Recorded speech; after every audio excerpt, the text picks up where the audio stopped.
Anong reaction mo dun sa sinabi ni Direk na bagamat hindi siya tutored sa filmmaking, like hindi niya alam yung mga terms, pero movie enthusiast siya. How do you feel being directed by someone like Direk? Na inaming ganun. Well, it's the fact na hindi ko masyado naririnig si Direk, but I accepted the film because pag matagal ka na sa industriya, you're looking for a challenge. Minsan kasi parang nagiging routine na lang ang paggawa mo ng pelikula. It's just okay, mother role, o ganyan, kontrabida, ganyan.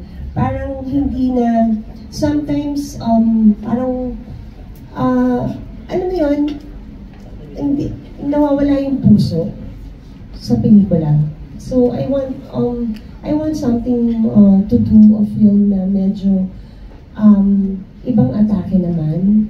Sometimes kasi pag sobra kang skillful at ano ka, yung kumbaga parang yun, yung skillful parang ano na siya eh, yung di ano na, the robot na, di ano ka na, di kahon na, di parang hindi na normal yung pero kasi iba-iba ang atake ng director. I'm looking forward yung atake ni Direk. And the way I learned his story, nakikita ko sa kanya ang puso. Ang importante kasi, especially sa mga director, pag nagdi-direct ka ng isang pelikula o ng show, dapat may puso din. Kasi nararamdaman ng audience yan. Nararamdaman ng audience. Kaya minsan meron din mga pelikula tayong natatouch tayo.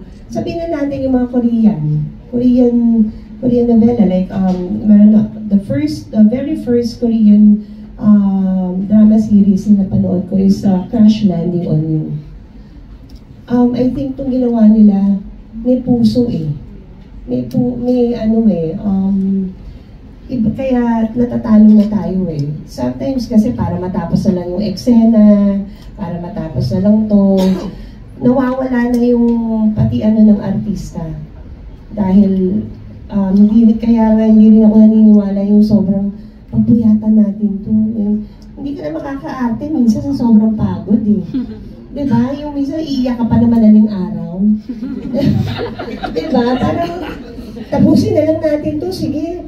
Iyak na lang ako, o yung iba, talagang pipilitin na lang mag-motivate, pero wala nang hurot sa puso. If you're very passionate about the film, if you're very sa pelikula, lalabas yan, mararamdaman ng audience yan. And I really hope this film, ang babaeng ayaw mamatay, maging viral talaga. O kahit isipin nila na ako yung babaeng ayaw mamatay, pero syempre, iaangat natin si Miss Jana dahil hindi dahil siya ang producer. Because we want to help her also achieve her dreams. Yeah. Ayoko rin kasi yung for the sake na, binayaran naman tayo dito. Pero dapat hindi siya yung mapasok sa pag-produce. We want more producers in our industry. Maganda kasi kung kumita siya, gagawa siya ulit, diba? May encourage siyang gumawa. Pero pag hindi na kumita, kawawa din ang producer. I've been a producer also. I've produced Ate. The first film that I made 2007. Pero hindi na naulit. Medyo napaso din ako.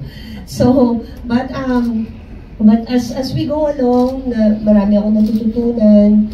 I'm planning to produce also next year na kung ano yung natutunan ko from the past film that I produced. Ganun din. So, ito, tulungan. Kumbaga hindi naman hindi porket